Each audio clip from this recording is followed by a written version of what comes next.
una vuelta por el mundo, Claudia, para hablar de la huelga masiva ayer en España. Una huelga que además deja incluso en las tapas de los distintos portales, en las versiones online, títulos dispares, ¿no? Por ejemplo, mientras el diario La Vanguardia sostiene que hubo balas de goma, barricadas de fuego, agresiones a trabajadores incluso de prensa y destrozos en escaparates del centro, el diario La Vanguardia de Cataluña.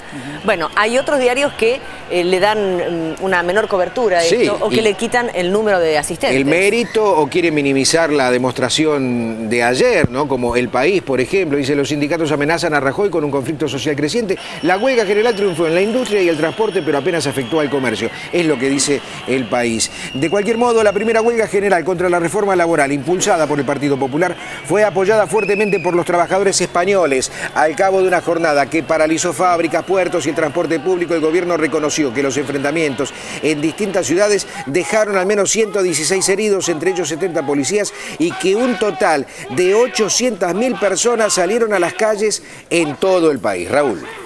Evidentemente, más allá de las interpretaciones que pueda hacer cada medio y cómo lo titule, las repercusiones fueron muy fuertes, teniendo en cuenta que es un gobierno que apenas tiene 3 meses, el de Mariano Rajoy, y que su principal apuesta era justamente a esta reforma laboral. Reforma laboral que, como ayer comentábamos, tiene la intención de bajarle los costos a la empresa, como si esto fuera un camino para la solución de la crisis. Simplemente es repartir los costos de la crisis de una manera diferente, es decir, que en vez de pagarla a las empresas, que la paguen los trabajadores. Esto es lo que en definitiva se busca en un, por lo menos en lo inmediato, en el plazo más corto. En cuanto a la crisis, pareciera ser, y la experiencia así lo indica, que esto va a profundizar la crisis, porque cuando esto se vuelca sobre las espaldas de la sociedad, evidentemente, si hay una crisis económica en España, si hay una recesión económica, reducir la capacidad de ingreso de la población de los trabajadores no parece la mejor receta para salir de esta crisis.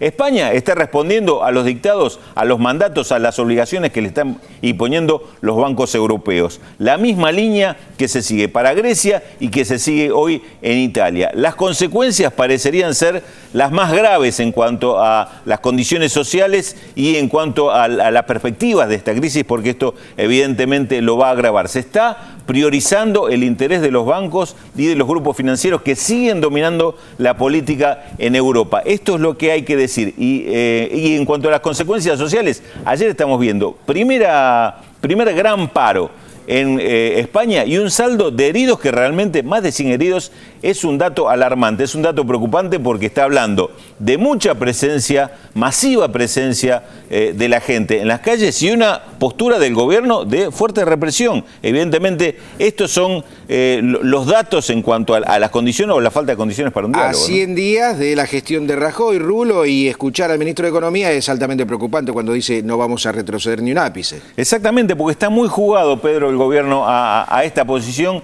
y a esta reforma laboral. Prácticamente puso todo lo que tiene, todo su capital en función de esto. El Partido Popular apuesta a esta reforma, a salir adelante, a pasar por encima a los sindicatos, pero también a la población que se está oponiendo a esta reforma, y esto es la gran apuesta y la más riesgosa que se está viviendo hoy en España. Riesgosa en lo social, repito, en lo inmediato, pero también riesgosa en cuanto a hacia dónde se va a dirigir la crisis en los próximos meses.